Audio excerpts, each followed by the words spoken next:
दोस्तों, आज के एनालिसिस को पूरा देखने के बाद आप चीन के बारे में जो भी सोचते हैं एक बार फिर से सोचने के लिए मजबूर हो जाएंगे। हाल ही में एक रिपोर्ट आई है जिसमें यह बताया गया है कि दुनिया के किसी भी देश के कंपैरिजन में चीन न्यूक्लियर वॉरहेड्स को काफी तेजी से बढ़ा रहा है। इसके अलावा नेशनल सिक्योरिटी एजेंसीज की ऐसी बहुत रिपोर्ट्स दुनिया भर में पब्लिश हुई हैं, कुछ सीक्रेटली और कुछ पब्लिकली अवेलेबल हैं, जो ये कहते हैं कि सिर्फ हथियार ही नहीं बल्कि चीन के द्वारा ऑयल, रेयर अर्थ एलिमेंट और फूड के भंडार भी लगातार बढ़ाए जा रहे हैं, जो क्लियरली ये बताता है कि आने वाले टाइम में चीन एक युद्ध की तैयारी कर रहा है।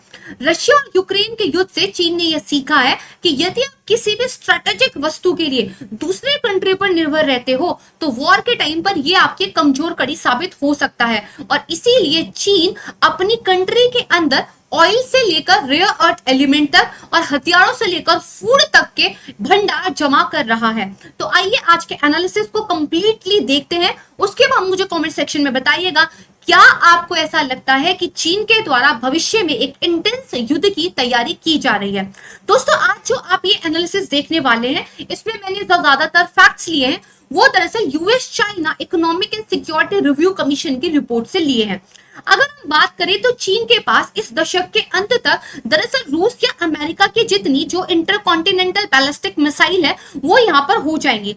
साथ में अगर हम वॉरहेड्स की बात करें तो सिप्री की एनुअल रिपोर्ट ये कहती है, जहां जनवरी 2023 में चीन के पास न्यूक्लियर वॉरहेड्स 410 थे तो वही जनवरी 2024 में 500 हो चुके हैं। लगभग 100 न्यूक्लियर वॉरहेड्स का यहाँ पर इजाफा हुआ है। साथ में अमेरिका का रक्षा विभाग ये भी कहता है कि 2030 तक ये न्यूक्लियर वॉरहेड्स 1000 से भी ज्यादा हो जाएंगे, यानी कि भारत के लिए चुनौती काफी बड़ी है। दोस्तों, अगर हम बात करें तो यहाँ पर Australian institute of international affair का एक आर्टिकल आया था जिसमें यह बताया गया था कि 1945 के बाद से चाइना सबसे बड़ा मिलिट्री बिल्डअप क्रिएट कर रहा है। दरअसल यहाँ पर अगर आप चाइना के कुछ फैक्ट्स के बारे में देखेंगे तो चीन के द्वारा डिफेंस पर जो खर्चा है वो लगातार बढ़ाया जा रहा है। बीच में कोविड के टाइम पे इकोनॉमिक स्लोडाउन भी आया था, बट इसके बावजूद चीन ने अपने रक्षा के क्षेत्र में खर्चा कम नहीं किया है। 2021 और 22 का अगर हम डाटा देखें तो यूएसए की तरफ से अपने डिफेंस के सेक्टर में लगभग 811 बिलियन यूएस डॉलर खर्च किए जाते हैं।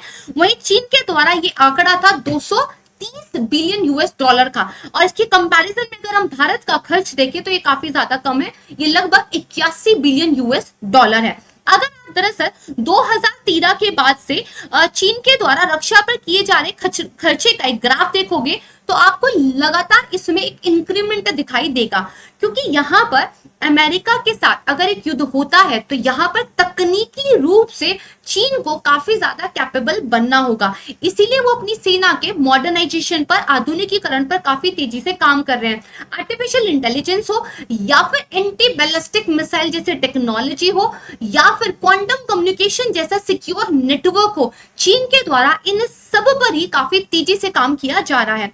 मार्च 2021 में अमेरिका के जो इंडो पैसिफिक कमांड के तत्कालीन प्रमुख थे एडमिरल फिलिप, उन्होंने तो यहां तक कहा था कि 2027 में चीन ताइवान के खिलाफ एक सैन्य कार्रवाई कर सकता है।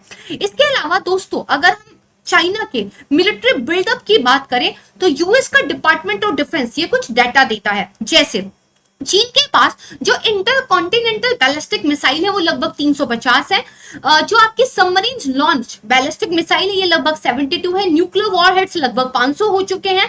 अगर हम अटैक सबमरीन की बात करें तो ये 53 है। यहीं पर जो आपके टैक्टिकल कॉम्बैट्स एयरक्राफ्ट है जिनके पास अलग अलग तरह की कैपेबिलिटीज हैं ये 4000 से ज्यादा हैं, और अगर हम आर्टिलरीज यानी कि तोप खाने की बात करें तो ये लगभग 7500 से भी ज्यादा है। यानी कि आप ये कह सकते हैं कि चीन का जो मिलिट्री बिल्डअप है, जिसके बारे में यहाँ पर ऑस्ट्रेलिया इंस्टीट्यूट का कहना यह है कि ये 1945 के बाद से सबसे ज्यादा है, तो इट्स वेरी ट्रू, क्योंकि डाटा इसको सपोर्ट करता है। दोस्तों, चीन सिर्फ अपनी मिलिट्री कैपेबिलिटीज को नहीं बढ़ा रहा है, बल्कि आप देखोगे तो अपनी ऑयल की स्ट्रेटेजिक फैसिलिटीज जिसमें वो ऑयल को स्टोर करके रख रहे हैं फ्यूचर के लिए, उसको भी काफी तेजी से बढ़ा रहा है। और यहाँ पर चीन की ये स्टोरेज फैसिलिटी यूएस से भी ज्यादा पहुंच चुकी है। दरअसल कोई भी देश कितना भी कैपेबल क्यों ना हो, बिना ऊर्जा के अधूरा होता है और ये बात चीन को समझ में आती है। चीन को ये भी डर है कि मलक्का स्ट्रेट एक चौक पॉइंट के रूप में कल को किसी भी इमरजेंसी के सिचुएशन में उनके खिलाफ एक कमजोर कड़ी साबित हो सकता है, इसीलिए वो अपने ऑयल को रशिया की हेल्प से बिल्डअप यहाँ पर कर रहे हैं। अगर हम बात करें तो हाल ही में 2024 में लगभग 31.5 मिलियन बैरल की एक न्यू फैसिलिटी जो है चीन ने बनाई है, और टोटल अगर आप देखोगे तो उन्होंने 280 से लेकर 400 मिलियन बैरल की फैसिलिटी क्रिएट कर ली है, जो कि यूएस के 364 मिलियन बैरल से कहीं ज्यादा है। साथ में अगर आप ये देखोगे, एक आर्टिकल आया था बिच न्यूज में जिसमें ये बताया गया था कि चाइना जो अलग अलग रिसोर्सेज की स्टॉक फाइलिंग कर रहा है, क्या वो एक युद्ध की तैयारी कर रहा है? क्योंकि चीन ने 2024 मार्च में अपने रक्षा के बजट की घोषणा की थी और ये करीब 231 बिलियन डॉलर है, जो कि 2023 के 224 बिलियन डॉलर के मुकाबले करीब 7% ज्यादा है। यानी कि इकोनॉमिक स्लो डाउन आए या कुछ भी आए, चीन को अपने रक्षा के क्षेत्र में खर्च करना ही है। इसके पीछे काम कर रहा है जो राष्ट्रपति शी जिनपिंग का एक विजन है कि चाइना की आर्मी को 2049 तक एक वर्ल्ड क्लास आर्मी बनाना है और 2050 से पहले पहले चीन को एक ग्लोबल लीडरशिप की पोजीशन पर अपनी मजबूत दावेदारी यहां पर देनी है। यहां पर शी जिनपिंग ये कहते हैं कि जो एशिया पैसिफिक रीजन है जिसमें ताइवान और साउथ चाइना सी भी आते हैं, यहां पर चीन को डोमिनेंट करना होगा, तभी वो दुनिया को ये दिखा पाएगा कि दरअसल एशिया में चीन को टक्कर देने वाला कोई भी नहीं था। उसके बाद जो दूसरी कंट्री बचती है भारत के बाद, वो है यूनाइटेड स्टेट ऑफ अमेरिका। तो इसके अलावा अगर आप देखोगे, अक्टूबर में जो शी जिनपिंग थे, उन्होंने सुधारों का समर्थन करने वाले कुछ लोगों को निकाल के और साथ अपने सबसे ज्यादा वफादार लोगों को मिलाकर एक वॉर कैबिनेट भी बनाया है। और अगले ही महीने जब ये ऑपरेशनल कमांड सेंटर के दौरे पर गए थे, तो इन्होंने साफ साफ सेना को युद्ध के लिए तैयार रहने के निर्देश भी दिए हैं। यहाँ पर उन्होंने सेना को साफ साफ कहा, हमें अपनी पूरी ऊर्जा ना सिर्फ युद्ध को लड़ने में बल्कि उसको जीतने पर केंद्रित करनी होगी। और यहाँ पे उन्होंने ये भी कहा है कि हमें अपनी लड़ाकू क्षमताओं में सुधार करने की जरूरत है। सैन्य योजना में चीन आर्टिफिशियल इंटेलिजेंस, साइबर क्षमताएं और अंतरिक्ष संचालन जैसी जो कटिंग एज टेक्नोलॉजीज है, इनको काफी तेजी से डेवलप कर रहा है। चीन को ये पता है अगर युद्ध होगा तो केवल मैदान में नहीं लड़ा जाएगा, ये स्पेस में, साइबर में और इलेक्ट्रॉनिक्स में भी लड़ा जाएगा। इसीलिए चीन अपनी एक स्ट्रेटेजिक सिक्योरिटी फोर्स बना चुका है, जहां पर एक ट्रेडिशनल वॉर से अलग जो टेक्नोलॉजिकल वॉर होगा उसके लिए तैयारी की जा रही है। चीन के द्वारा क्वांटम कम्युनिकेशन पर भी काफी हद तक डेवलपमेंट कर ली गई है। ये एक ऐसा मिलिट्री कम्युनिकेशन साबित हो सकता है जिसको किसी भी दूसरी कंट्री के द्वारा भेदा ना जा सके। बात करते हैं चीन की नौसेना की, तो ये दुनिया की सबसे बड़ी नौसेना है। इनके पास 370 से ज्यादा जहाज और पनडुब्बियां है, और अभी हाल फिलहाल में चीन ने जो अपना तीसरा एम्फीबियन हमले वाला जहाज है उसको भी शामिल कर लिया है, जो जल और थल दोनों में कारागार साबित होगा। अगर हम वायुसेना की बात करें तो वायुसेना जो मानव युक्त और मानव रहित विमान है उनका निर्माण काफी तेजी से कर रही है। ड्रोन्स टेक्नोलॉजी पर काफी तेजी से काम हो रहा है, और चीन ने यह भी कहा है कि जो HAN विमान है ये उसको हाल ही में तैनात करेंगे, जो कि परमाणु कैपेबल एक बॉम्ब गिराने वाला विमान है, और इसको हवा में ही वापस से रिफ्यूल भी किया जा सकता है। एक ऐसा विमान जो लंबे टाइम तक हवा में रह सकता है, उसकी रिफ्यूलिंग भी हवा में हो सकती है, और जो न्यूक्लियर बॉम्ब की वर्षा दूसरे कंट्रीज पर कर सकता है। इसके अलावा चीन ये भी तैयारी कर रहा है कि अगर युद्ध की सिचुएशन आए तो दूसरी कंट्री का जो कम्युनिकेशन नेटवर्क है, सैटेलाइट्स है, मिलिट्री कम्युनिकेशन है, उसको धराशायी कर दिया जाए। इसके लिए चीन लगातार दूसरी कंट्रीज पर साइबर हमले भी कराता रहता है। राष्ट्रीय खुफिया विभाग की एक हालिया रिपोर्ट ये कहती है कि बीजिंग अगर अमेरिका के साथ किसी भी संघर्ष में इन्वॉल्व होता है तो उन्होंने अपने विजन को क्लियर रखा हुआ है कि डेफिनेटली अमेरिका का जितना भी महत्वपूर्ण बुनियादी ढांचा है और दुनिया भर की जो सैन्य संपत्तियां हैं उनको साइबर हमलों का निशाना यहाँ पर बनाया जाएगा। यूएस की एक फर्म की रिपोर्ट आई थी जिसमें ये बताया गया था कि दरअसल एक जो फर्म है APT1 एडवांस पर्सिस्टेंट थ्रेट 1 जिसको कहा जाता है, इसको चाइनीज गवर्नमेंट का फुल सपोर्ट मिला हुआ है, और ये फर्म 2006 के बाद से ही दुनिया भर में लगभग 15 कंट्री ऐसी हैं और करीब 141 ऑर्गेनाइजेशन ऐसे हैं जिनको अपने साइबर हमलों का शिकार बना रहा है। इसमें सबसे ज्यादा हमले होते हैं यूनाइटेड स्टेट ऑफ अमेरिका में, और उसके बाद बारी आती है भारत, इजराइल और यूनाइटेड किंगडम की।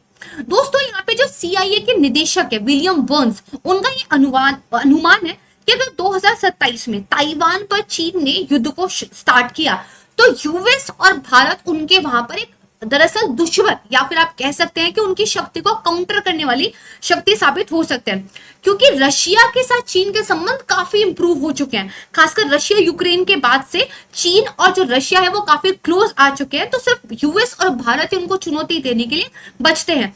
यहाँ पर रशिया खुफिया एजेंसी ने यह भी कहा था 2019 से लेकर 2021 में चीन ने जो अर्थ ऑब्जर्वेशन सैटेलाइट्स हैं, यानी कि ऐसे उपग्रह जो पृथ्वी की परिक्रमा करते हैं, जो सर्विलेंस सिस्टम का काम करते हैं, जो 1 मीटर तक एक प्रिसाइजली डाटा इकट्ठा कर सकते हैं, उनकी संख्या भी बढ़ा दी है। ये 250 से बढ़कर लगभग 500 हो चुका है और 2035 तक अपनी न्यूक्लियर वॉरहेड्स को लगभग 1500 करने का टारगेट यहाँ पर चीन ने रखा है। इसके अलावा चीन ऐसे रॉकेट्स का निर्माण कर रहा है जो एक केमिकल और बायोलॉजिकल वॉरफेयर में काम आए, यानी कि दुश्मन देश पर साइबर हमला भी किया जाए, उसके सैटेलाइट्स को भी यहाँ पर जो है नष्ट किया जाए और साथ में केमिकल और बायोलॉजिकल वेपन्स का भी इस्तेमाल किया जाए। चारों खाने चित कर देना, शायद यही स्ट्रैटेजी जो है चीन के दिमाग में दिखाई देती है।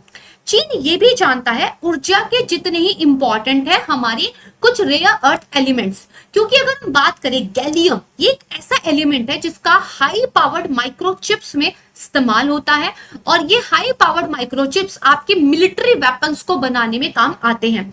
और अगर आप देखेंगे तो गैलियम की इस इंपॉर्टेंस को देखते हुए चीन ने इस पर अपनी मोनोपोली क्रिएट कर ली है और यूएस में एक रिपोर्ट आई थी जिसमें चाइना की इसी मोनोपोली को अमेरिका की नेशनल सिक्योरिटी के लिए एक थ्रेट भी बताया था। सिर्फ इतना ही नहीं, लिथियम जो एक अनदर इंपॉर्टेंट एलिमेंट है जो कि लिथियम आयन बैटरी में यूज होता है, चाहे इलेक्ट्रिक व्हीकल्स हो या फिर बैटरी वाला आपका कोई भी वेपन, उसमें भी दरअसल आप देखेंगे 2025 के अंत तक पूरी दुनिया की जो सप्लाई है उसके 1/3 पर चीन जो है अपना कब्जा कर लेगा।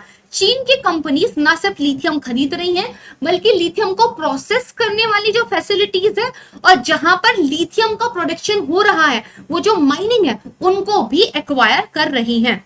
साथ में अगर युद्ध हुआ तो फूड सिक्योरिटी बहुत ज्यादा इंपॉर्टेंट फैक्टर हो जाता है। तो यहाँ पर चीन अपनी फूड सिक्योरिटी को लेकर भी एग्रेसिवली काम कर रहा है। उनकी जो पंचवर्षीय योजना है 2021 से लेकर 25 तक, उसमें टारगेट ये है 2025 तक 700 मिलियन मीट्रिक टन अनाज का उत्पादन का लक्ष्य है और 2024 में वो अपने यहाँ पर 650 मिलियन मीट्रिक टन अनाज उपजा भी चुके हैं। यहाँ पर सिर्फ सामाजिक और आर्थिक सुरक्षा ही नहीं, बल्कि राष्ट्रीय सुरक्षा के लिए खाद्य सुरक्षा सुनिश्चित करने का टारगेट जो है चीन ने अपने यहाँ पे रखा है। जो स्टेपल फूड है जैसे चावल है, गेहूं है, इनमें कंप्लीट फूड सिक्योरिटी का टारगेट जो है चीन के द्वारा रखा गया है। अब दोस्तों मैंने आपको दिखाया था कि किस तरीके से चीन के मुकाबले जो भारत का डिफेंस में खर्चा है वो काफी ज्यादा कम है, लेकिन आप दरअसल ये सोचिएगा कि अगर आप 2013 का डेटा देखोगे तो भारत का खर्चा लगभग $55 बिलियन था और चीन जो है इस टाइम पर $169 बिलियन खर्च कर रहा था। 2013 के बाद से, खासकर 2000 आप देखोगे तो 17 के बाद से जो भारत सरकार है उन्होंने लगातार डिफेंस के सेगमेंट में खर्च बढ़ाया है और कहीं ना कहीं अब इंडियन गवर्नमेंट चीन के थ्रेट को लेकर प्रायोरिटी बेसिस पर काम करने लगी है, जो कि बेहद जरूरी है। क्योंकि आप कितना भी इंडो पैसिफिक की बात कर ले, इंडो पैसिफिक में अगर आप किस मिलिट्री को सबसे ज्यादा फंडिंग मिलती है ये देखेंगे तो चाइना की इकलौती मिलिट्री को इतनी फंडिंग मिलती है जो इंडो पैसिफिक की 17 कंट्रीज, जिसके अंदर आपका भारत आता है, जापान आता है, साउथ कोरिया, ऑस्ट्रेलिया, ताइवान और आपके 12 दूसरे कंट्रीज मिलाकर खर्चा करते हैं। तो भारत को कहीं ना कहीं अब इन कंट्रीज के साथ एक सिक्योरिटी ग्रुपिंग बनाने पर इंडो पैसिफिक एरिया के लिए ध्यान देना चाहिए। देखो दोस्तों, चीन की अपनी एक नेशनल सिक्योरिटी स्ट्रेटेजी भी है जो कि भारत के पास नहीं है। इसीलिए आज आप 26 जून का एक आर्टिकल देखेंगे द हिंदू के अंदर, मैंने अपनी हिंदू एनालिसिस की क्लास में इसको कवर भी कराया है कि किस तरीके से भारत को एक नेशनल सिक्योरिटी स्ट्रेटेजी की जरूरत है ताकि हम अपने प्रायोरिटीज को पहचाने और संसाधनों को वहां खर्च करें जहां से खतरा ज्यादा है। साथ में अगर चीन के मामले में हम रशिया पर ज्यादा रिलायंस रखेंगे तो ये काम नहीं आने वाला, क्योंकि चीन और रशिया के संबंध काफी बेहतर है। तो हमें रशिया के साथ अपनी जो स्ट्रेटेजिक पार्टनरशिप है इसको बढ़ाना होगा। आज ही की न्यूज है जहां पर आप देख पाएंगे कि 26 जून को जो यूएस के एनवॉय हैं उन्होंने ये कहा है कि मोदी का जो ये तीसरा काल है इसमें दरअसल भारत और यूएस साथ मिलकर डिफेंस में, टेक्नोलॉजी में और साथ में इकोनॉमिक प्रोस्पेरिटी में काफी कुछ अचीव कर सकते हैं।